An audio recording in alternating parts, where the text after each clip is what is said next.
They told us it was routine. It was not. The elevator doors slid shut on a smell of cold metal and diesel.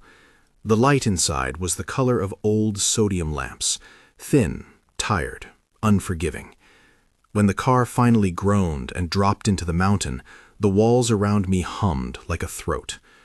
At the bottom, the corridor opened into red glare, an emergency strip that painted everything the color of dried blood.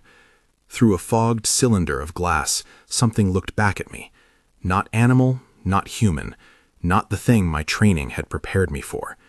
It held my stare the way a patient holds a doctor's gaze, curious, steady, knowing more than we had the right to know.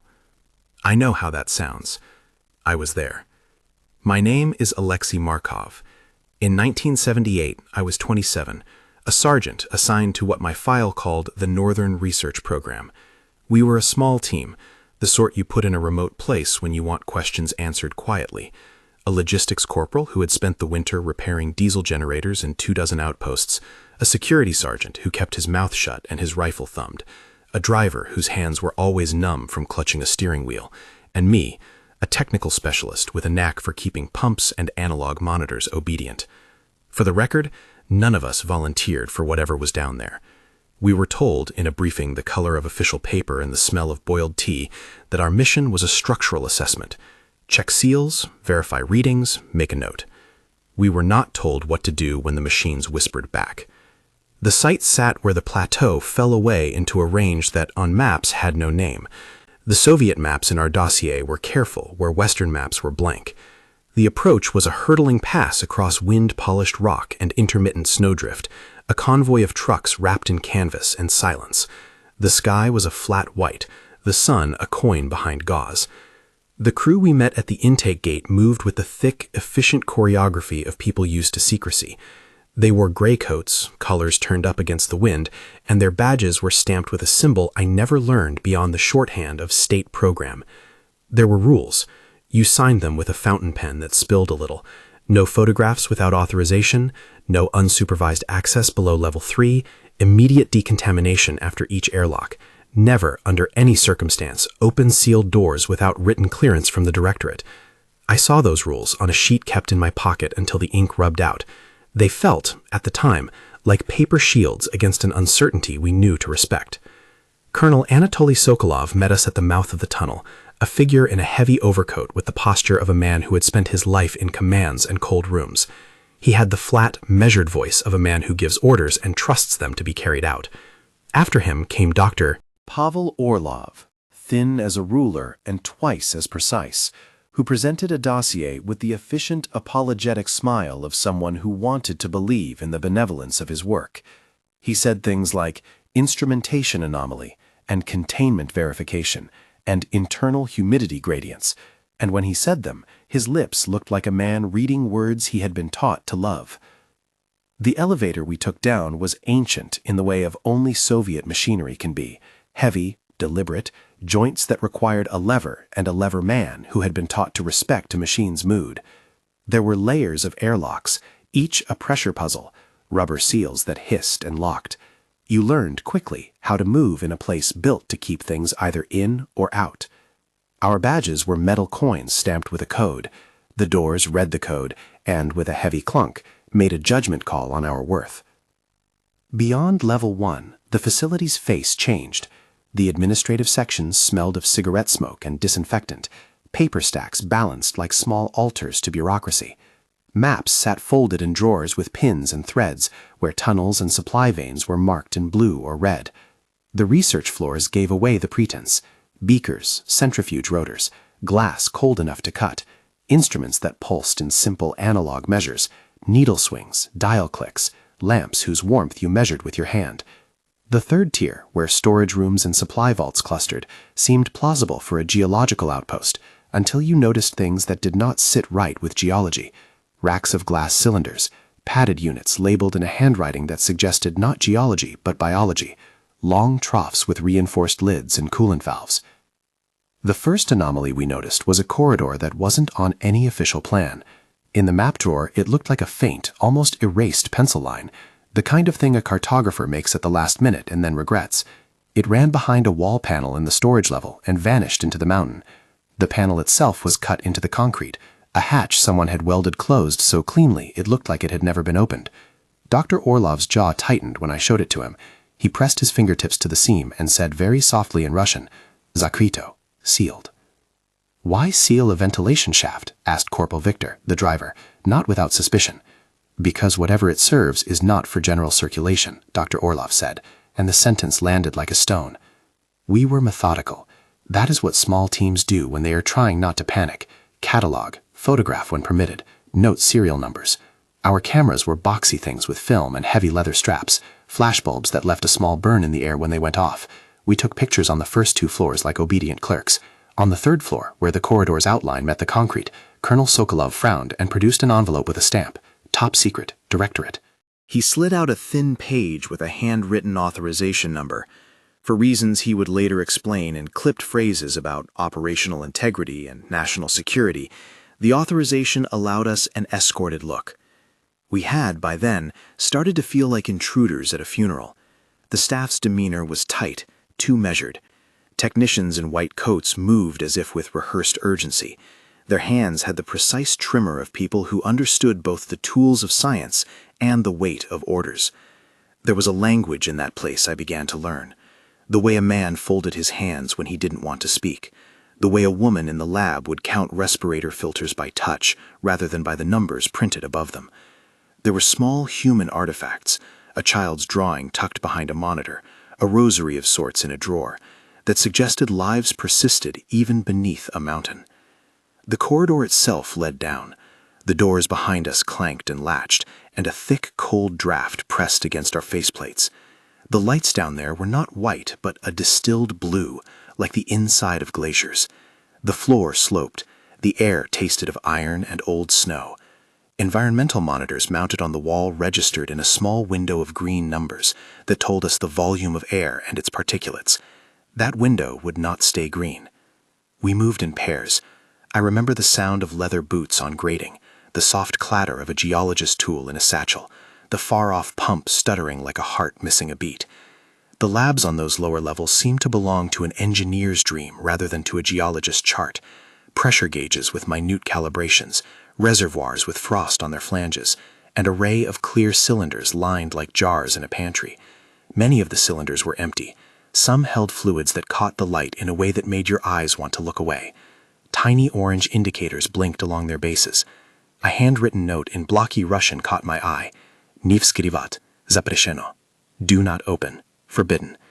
People who label things so plainly do so because they have learned the cost of not labeling them plainly. We found schematic drawings pinned to a board that did not match the official blueprints. They showed a series of caverns hollowed deeper than our permit allowed, concentric rings of chambers with channels leading toward a central vault. Someone at the top of the chain had decided that this site required secrecy beyond the ordinary. The vaults were annotated in a different ink. Uroven 5, ограничено.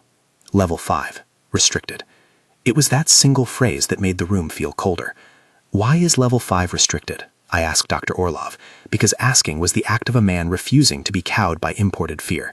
He did not answer with facts. He answered with a face that bent for a second with the gravity of being a man who keeps knowledge in a locked drawer. Because, he said finally, not all things down here are geological. He kept his voice low. Around him, technicians pretended not to listen. We prepared to go deeper. There were protocols, old paper-worn steps that insisted we sign for respirator filters, for iodine packs, for the key to the airlock tug. We walked through a decon that smelled of lye and something sweet I could not name. Our breath fogged the inside of the faceplates. We all felt the same small, private thing. We were moving toward a line someone had drawn in the concrete and told us we might not cross. When the hatch to level 5 unlocked, the sound was a low mechanical sigh, like a door opening in winter where doors rarely opened. The corridor beyond was short and abrupt, a kind of surgical alley flanked by ribs of pipe and coiled cable.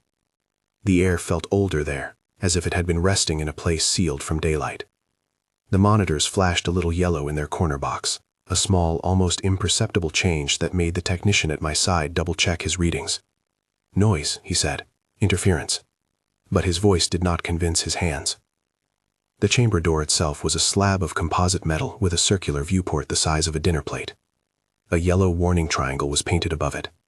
Colonel Sokolov produced another document from his inner pocket, a smaller stamp, an order in hand with an embossed seal I have never forgotten, and he slid it into a slot.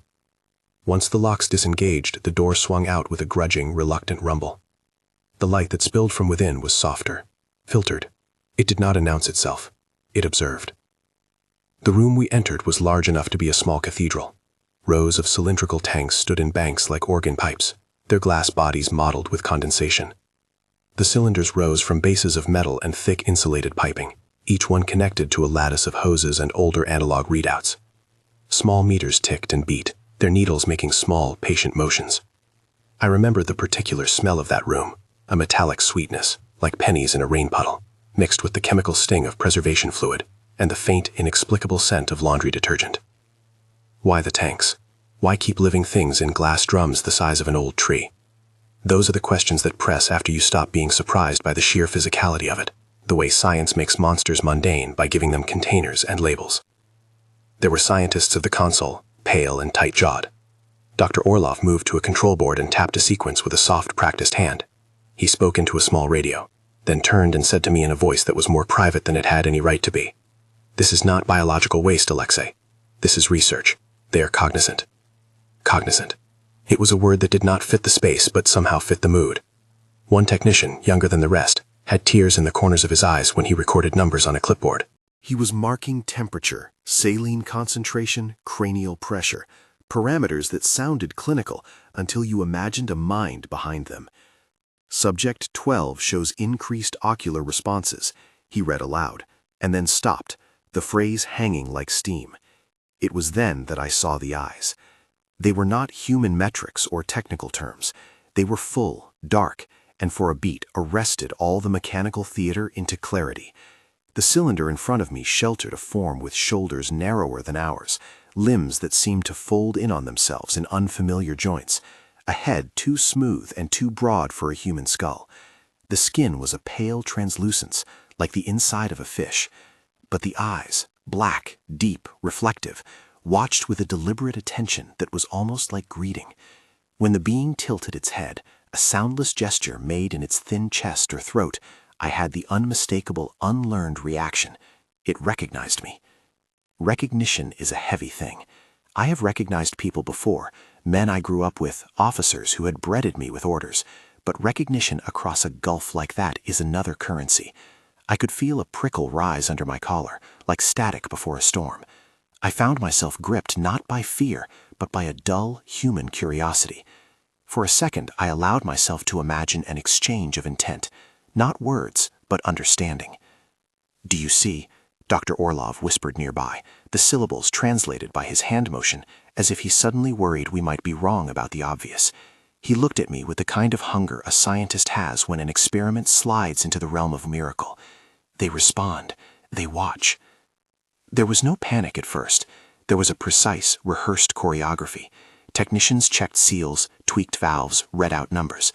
The security sergeant at the entrance kept his rifle low, as if the weapon were an acknowledgement of wrongness rather than a solution. The colonel hovered by the console with the flat face of a man carrying bad news. He was the kind of officer who knew how to look unruffled while a human being rewrites what he thought he knew of the world. We were instructed to document. We did. We wrote down serial numbers, we took film, only once authorized, and the flashbulb filled the room with a pale, brief day. In that white bloom, the subject blinked, and the condensation on the glass trembled like breath. For a fraction of an instant, I thought I saw a mouth part and form something like syllables. It could have been reflex, a refraction of light, the way humans set meaning to pattern. But later, long after the mountain had settled its dust, I would return to that moment and see it as a hinge.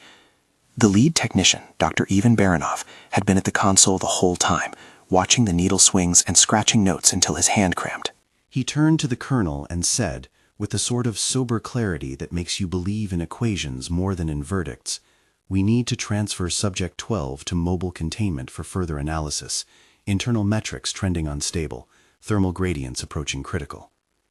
There was a murmur in the room, a collective inhalation that tightened the skin across our faces. Transfer is an operational word. It suggests motion and the possibility of a mistake. Moving living things is like moving someone asleep. You can wake them by the slightest wrong touch. We were to do this anyway. A mobile unit sat in the entry bay, a padded cylinder on tracks, with canvas and clamps and the smell of new rubber.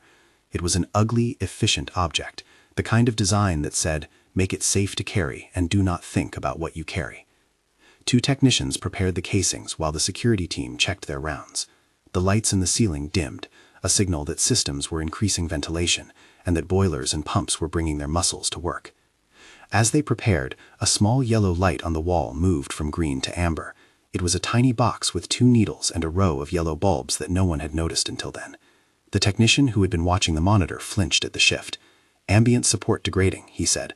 "Possible failing seal or—" The sentence cut off because, in that moment, the tank to the left made a sound like a held breath being released. The glass shivered. Something in the fluid column dropped, and the inner ring of the tank sloshed a precise, measured wave. The subject inside twitched and pressed its palms, thin and long-fingered, against the glass. It did not pound like a frightened animal.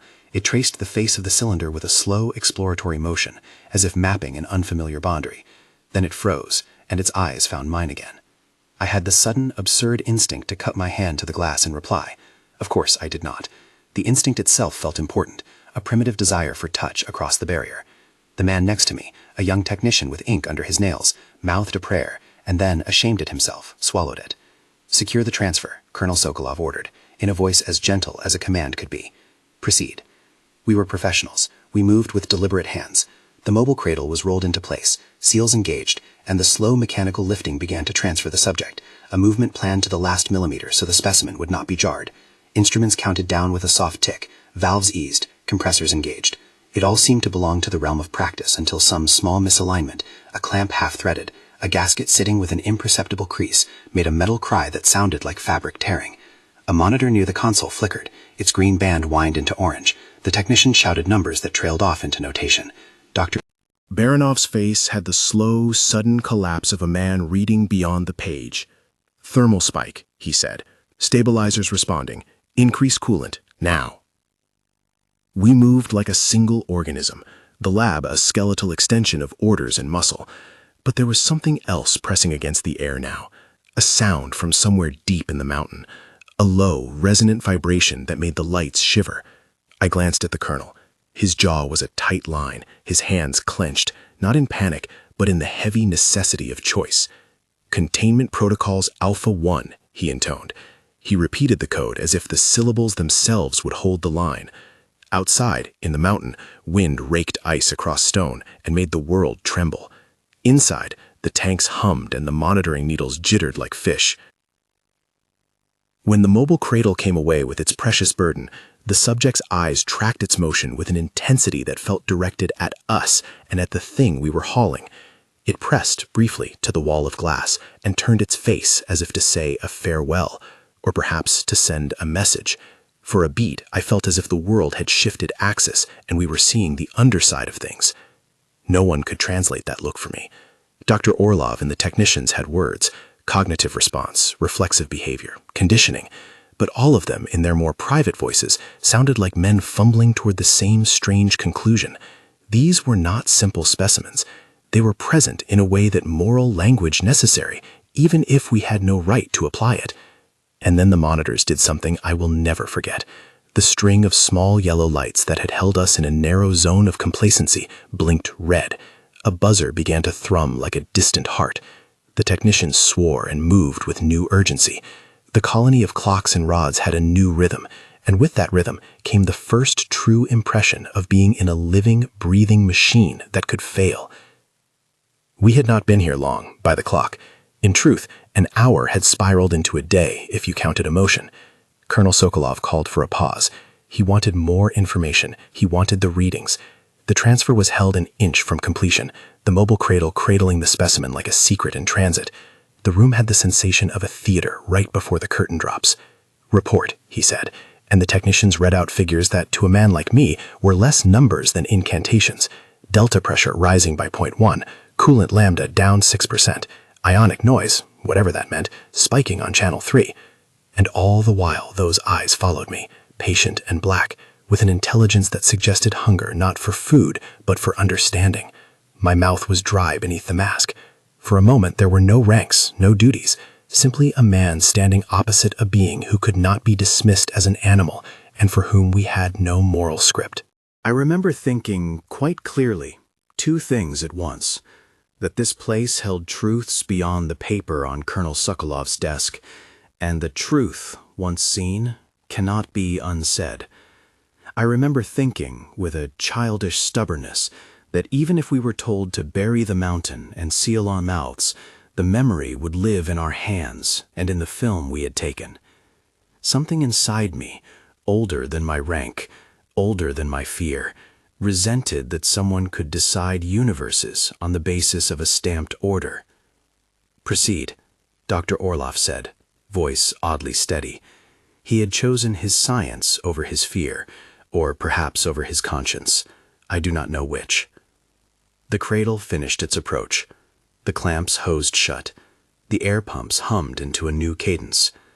The being was moved, step by careful step, from one world into another. We had crossed a threshold. The lamps dimmed and brightened like an inhalation. The monitors hiccuped and then settled. For an instant the room exhaled, and with that exhalation came a low, metallic echo from deeper still, a freight shutter against the mountain's innards that none of our instruments could trace. We were not yet at the point of crisis. Not yet. But something fundamental had been disturbed, either by us or by the simple fact of the specimen's relocation, or perhaps by an error in a gasket no one had expected to fail. When you stand at the edge of a great machine and watch one small part move, you realize that the whole can respond as if alive. I did my duty. I logged numbers, checked seals, accepted orders. But later, when I was asked to sign papers that blanketed this entire night in silence, I understood why men had a hard time sleeping in the months that followed. There is a particular kind of waking sleep that comes from seeing a thing you cannot unsee. It is the tremor behind an eye, the sudden start in the middle of a meal. They took the film reels, the notebooks, the samples. Men in higher black coats arrived, their faces never nice enough to be kind, and never coarse enough to be honest. They had authorization in the folds of their hands, their voices closed like a trap. Colonel Sokolov spoke to them in a language of economics and security, and I watched how his shoulders tilted, as if he was recalibrating his own sense of responsibility. At the edge of the lab, the mobile unit hummed with the quiet dignity of a thing that had fulfilled its design. The subject inside breathed in a way our monitors registered as rhythm, but that felt to the human parts of us like a story. We were ordered back up. We moved in a line, a procession of men carrying knowledge and the ache of it. Each door we passed clicked shut behind us with the sound of a verdict. Someone at the doorway offered a cigarette, and we declined because the air tasted thin enough already to hurt the lungs. Outside the mountain, the wind had changed. A storm was setting in like the closing of a chapter. We were told nothing of demolition plans that night. Nothing of the words that would be written later in neat bureaucratic sentences about containment consolidation and site reallocation. We were ordered, instead, to go home with the impression that we had seen what we were supposed to see, and no more. But that was not the end of it, not for me. Later, in the cold kitchen of a tiny lodging at the edge of the plateau, I sat alone and watched the film reels through a borrowed projector in the dim light. The images trembled. Film is merciless. It reveals the tiniest motion of an eye, the subtlest tension in a hand. In the frame, the subject raised a hand, and for a moment it mimicked a wave, like the kind you would give someone at a train station. Farewell, hello, a signal of being present. The flicker of light on the glass created a second there, a human gesture in the laboratory of an inhuman thing. I have kept that film in my mind like a coin folded into a pocket. It is heavy and cold, and sometimes at night I take it out and let it remind me that the world once had a second face, and someone placed a lid over it. The people who came to the site later, men with blank eyes and empty signatures, never saw the film the way I saw it. They saw it as a set of data points. They had reasons to make the mechanics of the night tidy. I had reasons to think we had wronged something because we feared it. When we were reassigned, when the convoy packed and the mountain host sealed its lips with concrete and order flies, I watched the scar the facility made in the snow and knew the shape of that wound. I knew too that whatever lay below would not simply disappear because we told ourselves it had. Things buried in cold earth keep their own calendar. There were other signs I noticed after that first visit, small things, almost venial. A technician who no longer told jokes, a security sergeant who quit and refused to say why, a stack of envelopes sent home with a civilian's name and a reprimand. The machine of secrecy began to spin out threads that touched us all. Men who had been there found their nights thick with dreams of glass and eyes. My dreams were not simple nightmares. They were arguments. They were conversations I had with the specimen I had seen, trying to ask an impossible question. Did you know? Were you frightened? Did you understand what we did? The answer, whatever it might have been, never came into language. That is the cruelest part of memory. It asks you to carry what you cannot translate. If you are listening now, and if curiosity has a name, then subscribe to the files. There are more records, more reels, more men who will not sit silent. But be warned, some doors, once opened, do not close without a cost. The first time we descended into that hollowed mountain, we thought we were checking concrete and pumps. The mountain taught us otherwise. We had found corridors that were not on the maps, a sealed level, a room of tanks, and a being that stared with an intellect you could feel in your spine. We documented, we transferred, and we left. But leaving never felt like the end. It felt like a pause before a deeper breath. When they handed me the packet a week later, orders stamped in dull ink, telling me in all the right words to forget, I did not sign without thinking. Men who are trained to obey are still human. There is a line where obedience becomes a shroud. That line sits now between me and the night. I crossed it because I thought perhaps that doing so would protect me from knowing the alternative. But I have learned the opposite. Not knowing does not make you clean. It makes you complicit. We were back once more to the facility a few nights later, this time with a larger team, with men who spoke in the clipped language of demolition and containment. They brought charges and heavy casings that rattled with promises. What they told us then, in phrases wrapped in security protocol, was that we might have to make a choice to bury what we had opened. They spoke as if the decision were one of engineering: collapse the vault, seal the mountain. They used words like deniability and site inactivation. They weighed it like a ledger. I remember the moment when a man from the higher echelon, someone whose face I do not remember because it remains politely blank in my mind, said, "If the choice is containment or hazard, we choose containment." I nodded then, not because I agreed, but because I was tired, and because there is a pressure in a room full of orders that makes you feel the shape of the world as one-sided. The technicians set about their tasks. We played our parts. The mountain listened and did not answer. That night I slept poorly and woke with the echo of an eye behind my own. The thought hawked at me in the gray morning. If you seal something away, are you protecting your world or burying your conscience? We drove away in a line of trucks, the mountain receding to a small, hard tooth in the rear view. On the logbooks, the facility would become a line item to be closed. On my heart, a mark had been made.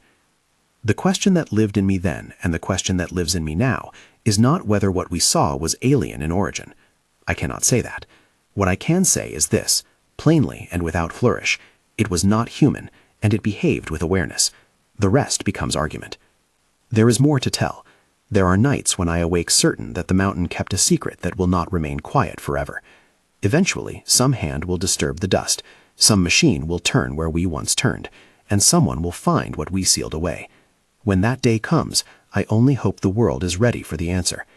For now, remember the image that opened this account: the elevator, the red light, the cylinder of glass, and a pair of eyes that saw back. Keep that and hold it as a small warning. We thought we were inspecting stone. We found minds. We moved them. We left with paperwork and guilt. And inside the cold mountain, the machinery of things we do not understand kept working, indifferent to human agendas. There was a final sound the night we left for the second time, a distant, low vibration, as if something heavy had been set into motion below our boots. I did not know then whether it was the settling of concrete or the shift of something else. I only knew it made the world feel less solid. We were ordered away again, promised reassignment, protection, silence. Men signed their names on documents with hands that shook.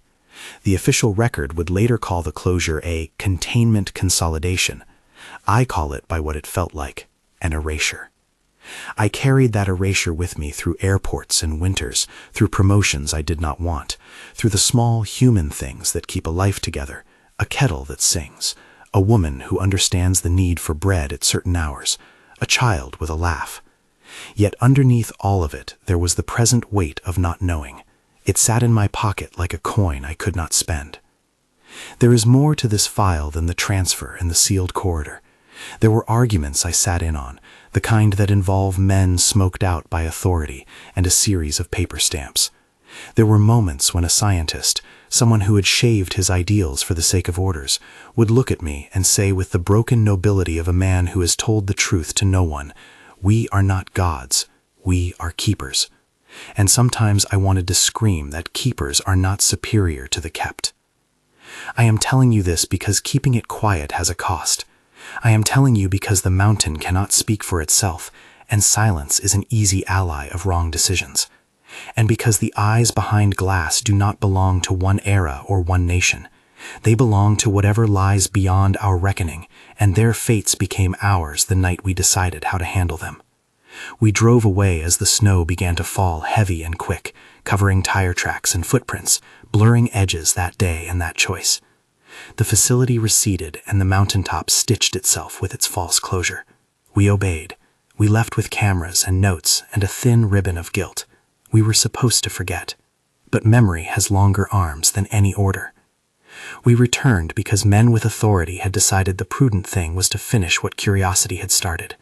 They called it site inactivation in the briefings and used gloves of language to disguise what it meant. To those of us who had been there, the phrase wore the weight of an ultimatum. The second convoy left at dawn. Snow had crusted over the truck ruts from our first departure. The wind had sketched new patterns across the plateau, as if the mountain were rehearsing a new coat. This time the escort was larger. Traction teams, men with wired helmets who smelled of oil and hard bread, and a unit whose uniforms bore no insignia I could read without thinking. They moved like people carrying a verdict in their pockets.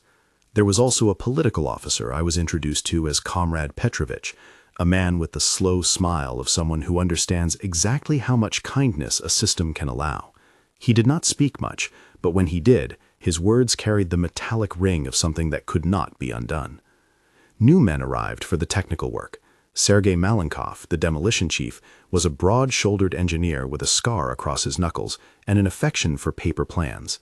He unrolled blueprints as if they were maps to a city only he and fate knew would be razed. The charges he and his men carried were not like the crude blocks of public memory. These were delicate, shaped charges with soft casings, tubes like veins, and analog timers whose wheels you set by hand. They spoke of predictability. They promised control. Dr. Orloff walked the courtyard like a man with a blown fuse in his chest. He had grown gaunter in the days since our first visit. His hands trembled not from cold, but from the ghost of things he'd seen under glass. Dr. Baranov, when I found him, had so many sleepless lines around his eyes he looked older than his years. He kept saying that research had to be preserved, that samples should not be expunged in ignorance. His voice would fall to a husk the moment the political officers passed. He knew how those conversations ended. We were given new orders that were precise in the way of men who expected compliance. Escort the technical team to the lower levels, secure the perimeter, log all movements, and be prepared for rapid withdrawal. There was a second clause. It was not printed on the paper we signed. It was spoken in a way that put the emphasis somewhere off the page. If containment failed in an uncontrolled manner, the authorization included elimination of site capability, which meant, as translators know to say without naming the thing, collapse over certainty. Descending that second time felt different. The first entry had been a discovery. This was a deliberate trespass with instructions. Each airlock we passed took more than breath. It took the easy fiction that we were technicians and not witnesses. Badges chattered over readouts, boots fell into rehearsed rhythms, and the mountain accepted each man like a patient tolerating a new diagnosis. At level 5, things were not as we had left them. There were signs of overnight work, fresh fingerprints on consoles, oil smudges on stainless rails, a small marker on one of the tanks where someone had scribbled a notation in ink. The mobile unit from our earlier transfer sat at the far end of the bay, its exterior canvas zipped tight as if to hide a secret wound. The air smelled thicker, as though the mountain itself had been breathing in and could not quite exhale. We set to work with a kind of focused numbness. Sergei's men laid out charges in precise patterns around the central vault, calculating shears and load distribution on paper templates. They read like priests of physics. The political officer watched with a face that learned to be neutral. The colonel, Sokolov, moved like a man performing a metric of loyalty, his gaze flickering between consoles and faces. Dr. Orlov lingered at the tanks. He spoke to the technicians in low, coaxing tones, fingers tracing instruments as if by touch he could ward off the ledger that waited upstairs. "We can stabilize," he murmured to anyone who would listen. "We have protocols for hypometabolic suspension. If we must move subjects for safety, do it gently." "Stabilize to what end?" asked Comrade Petrovich from behind him. There was a sharpness in the question, a reminder that science is often less a solitary pursuit than a department of state will. "To preserve knowledge," Dr. Orlov said. "To study. To—" He stopped because a hand reached for his shoulder, and the hand belonged to the higher echelon men who didn't like unfinished sentences. There was tension at both ends of the lab. One group favored containment through study. Another argued for burying the problem under meters of concrete and snow. Each side used different vocabularies to describe the same terrible options: risk mitigation, strategic denial, ethical restraint. In the small spaces between these proper nouns, we felt something more primal: fear. The technicians prepared mobile cradles again, but this time with an added layer of urgency. The computers, machines as old-fashioned to an American eye as valves and vacuum tubes, showed new irregularities on Channel 3. Needles jittered as if trying to escape their faces. A low-frequency hum had crept into the wall panels. Sometimes it halted, and then resumed with the indecisive consistency of a thing with a mind. At some point, whether by misfortune or by design, a maintenance pump failed. It wasn't dramatic in the ledger of failure. A gasket gave way, a coupling loosened. But in that chamber, small mechanical slips echo like avalanches. The ambient readout that had held green long enough to grant us composure winked a sorrowed amber, then flicked into the first trembling of red. The alarms came not as a single roar, but as a choreography, a series of beeps, then a klaxon that rolled out under the pipes like distant thunder. Lights turned the color of ozone. A nozzle hissed. The technicians swore and moved with the cadence of people trying to postpone a calamity by acting quicker than the thing will allow. It was one of the smaller tanks that ruptured first. Not by bursting in a cinematic explosion, but by a slow, tragic compromise. A seam in a flange did not hold. A slow leak of coolant turned into a spray, and the fluid that had held a subject in guarded suspension mingled with the priming fluid in the bay. The subject inside did not thrash. It lurched and reacted in a way that confirmed the presence of an awareness. It reached for a valve, and its fingers slipped. The technicians lunged. A clamp failed. The decision split the air like an axe.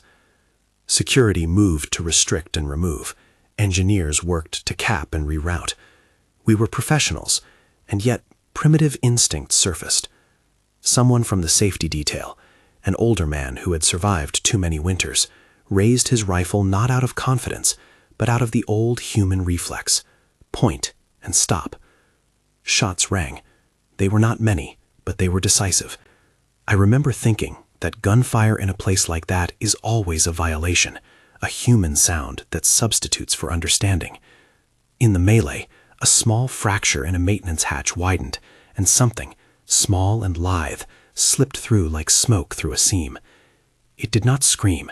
It did not flail. It moved with a quickness that is more animal suppression than human panic. A shadow flashed down a conduit. Men ran after it with flashlights and cables and curses in half a dozen languages. The report at the time would later call that movement anomalous egress. The men who chased it would later be written down as emergency retrieval. In the room, for however long it lasted, it felt like the mountain had exhaled its secret a little too early. We scrambled. Doors slammed.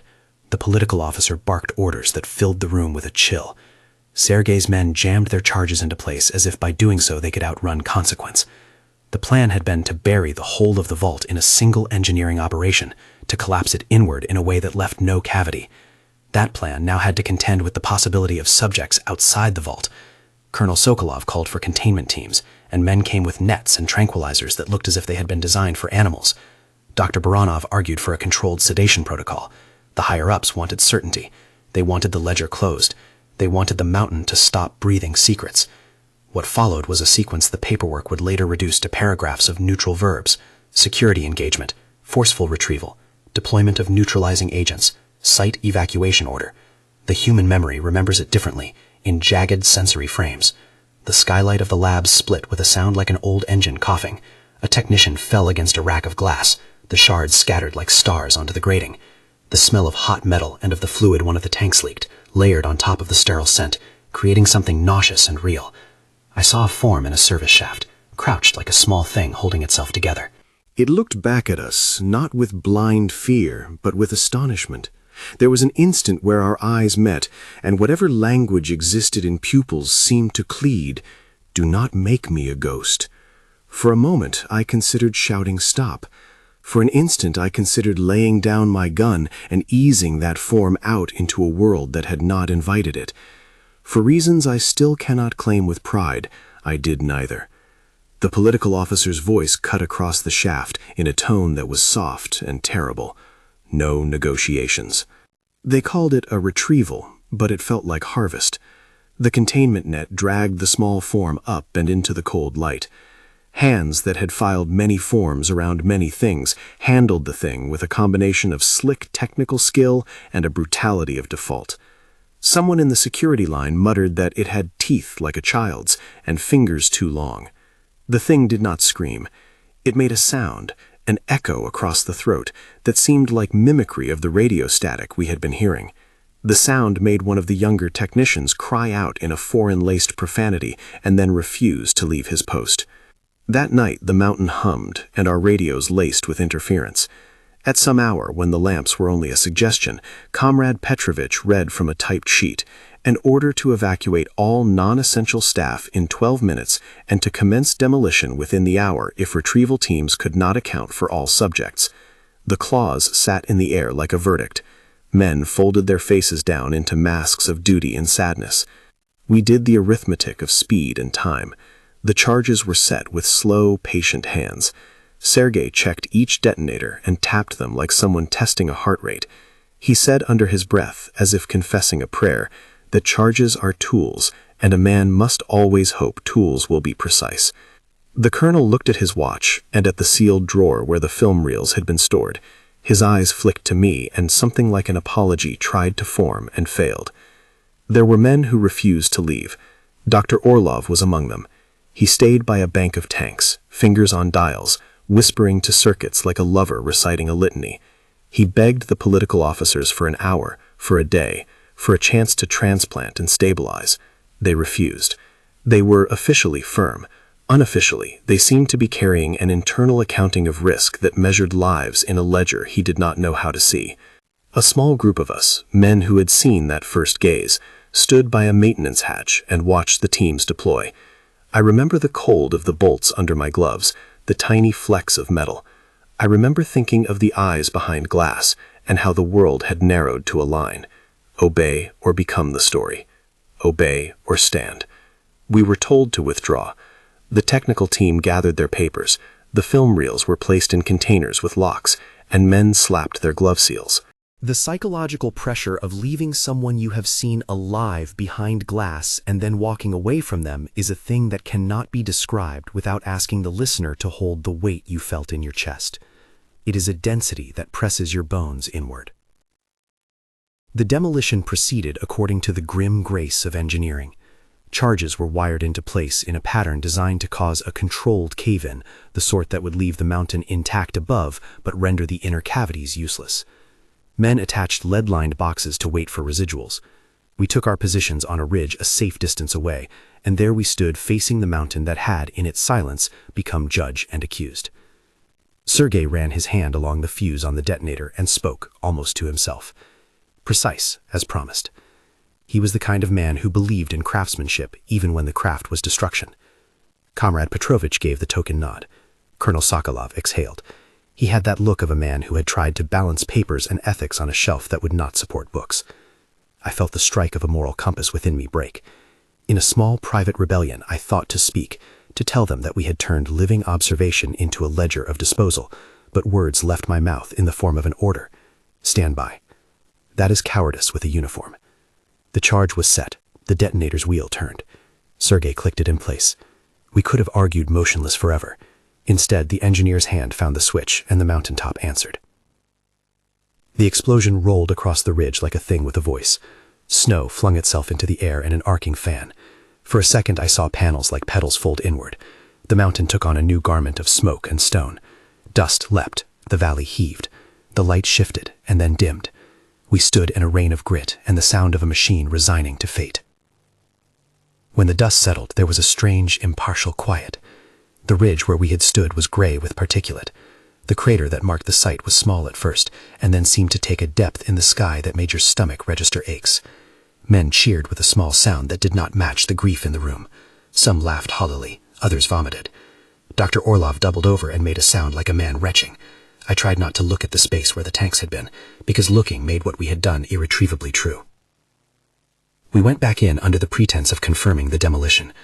Smoke lingered in the tunnels like a bad thought. There were skeletons of piping and melted seals. The readouts were a mess of static and dead needles. The tanks we had stared at were no longer intact. The glass was broken, and the metal frames had folded inward in faceted angles. The air tasted of copper and old rain. The technicians took samples and poured them into jars with hands that trembled in a new way. The thrum of aftershock. In the files that followed, the official report called what we had done necessary and categorized it as neutralization of hazardous research materials. It was a tidy paragraph that could be given to a foreign office and make men sleep easier. The film reels were cataloged and turned over to a facility that kept secrets better than men. We signed non-disclosure documents that were thin as skin. We were paid in quiet reassignment and the promise of promotions and a small pension arrangement for those who left service. It was compensation in coins for an immaterial ledger. After the formalities, we returned to our civilian lives. For a while, the trained part of me preserved the narrative I had been given. I had followed orders. The operation had been necessary. The chain of command had made difficult but rational decisions. Those were truths I wore as a uniform. They kept my hands steady enough to make bread, to mend a tire, to hold a child's shoulder. But the other things would not go away. Dreams walked me and put their cold palms on my chest. I would wake from sleep as if from a theater, film reels flickering, the eyes of the subject blinking in slow motion, the shadow that had escaped hunched in a shaft and looking at me with a question I had not answered. Once, in a dream, I was back at the tank, and the subject traced the glass as if trying to show me a map. I woke with the taste of metal in my mouth. In the town where I lived, whispers began to circle. Men who had been in our unit left with sudden business, or they did not return from duty, or they returned and sat at tables with faces that had stolen a night's worth of sleep. The technicians' jokes were shorter. A man who once loved to sing stopped singing. A security sergeant I knew from the convoy moved to a village and refused to tell anyone why. People who had seen too much seemed to shrink into corners of their lives where conversation could not find them. I received letters, thin, bureaucratic notes promising confidentiality and exhorting silence, and once there was an envelope that contained nothing but a blank sheet and an inked stamp, acknowledged, signed. I made my mark and felt the hand that held the pen shake. It was not the hand of a man who believed he was absolving himself. Years passed in those small motions of domesticity. The world outside my town shifted with the same gentle cruelty all lives know.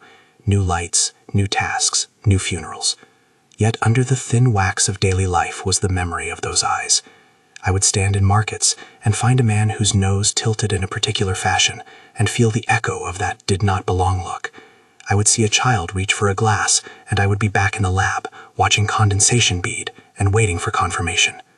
Rumors drifted back across the years. Men who had been in the chain of command retired with unexplained grants. A warehouse in a port city received unmarked crates with careful labels, but the contents never publicly cataloged. Once, a journalistic line from abroad picked up a story and then found the paper retracted with a note about unverified claims. News is a river that sometimes chooses to redirect itself when the current becomes inconvenient. I cannot prove what happened to every life we found behind glass. I can only say what I saw and what I felt. I was there, and I saw beings so unlike human shape that none of our moral templates fit them comfortably. I saw one of them look at me in a way that asked a question, and I turned away before I could answer. I helped plant charges in a room where people breathed. I signed papers that sealed silence around the event. Those are facts of a kind that need no embellishment. The hardest thing to live with has not been guilt, though guilt has been its steady companion. The hardest thing has been the knowledge that I took part in a decision that answered the unknown with obliteration rather than conversation. Perhaps we had no choice. Perhaps we did. I cannot tell you which would be the true moral path. I can only tell you what I know, that burying a question does not make it die. It simply turns it into a fossil whose bite is still capable of hurting those who dig. There are nights, rare, when I think of the mountain and of the idea that what we sealed is still counting time under layers of snow. The cold keeps things quiet, but not always dead. Structures settle, tunnels slump, machines rust, men forget. Machines that are designed to be private sometimes outlive the men that made them secret. I like to believe the thing we found rests under concrete and snow, and that whatever intelligence looked back at me sleeps beneath layers of silence. I also know that the world is a restless place, and that the neat closure we favored is rarely the story's last line. One summer, some years after the event, a rumor reached me, no more substantial than wind, a rumor that some crates from a distant warehouse had been moved to a facility with different seals. Another whisper suggested that a small pocket of wreckage, unearthed by a thaw, had been examined and carefully resealed. I did not pursue them. Rumor is a poor substitute for evidence, but the fact that such stories circulated at all meant something. Secrets have a way of not resting in their assigned graves. I tell you this now because silence is contagious, and consequences are not. If I do not speak, the act of not speaking becomes the same for me as the act of sealing a tank. The world is made up of men who choose and then try to sleep, and sometimes fail. The question I began with when I was a younger man still sits in my chest like a stone. Did we protect the many by burying the few, or did we commit an injustice so large because it was convenient? I cannot resolve that question. I do not pretend to be a judge. I can only present what I witnessed, and leave you to consider the ethics of what states do when faced with things that do not fit their categories. Ask yourself what you would do if put in the place of men who feared catastrophe and chose the easiest path. Ask what it costs to sleep with a hand over your mouth. There are practical things I will not tell you, certain names, specific coordinates, procedural steps that could create harm. You will notice that I have avoided them. That is not prudishness. It is the discipline of someone who knows the difference between revelation and reckless instruction. Some doors should be opened by those prepared to take the consequence. Other doors are best left to safer hands.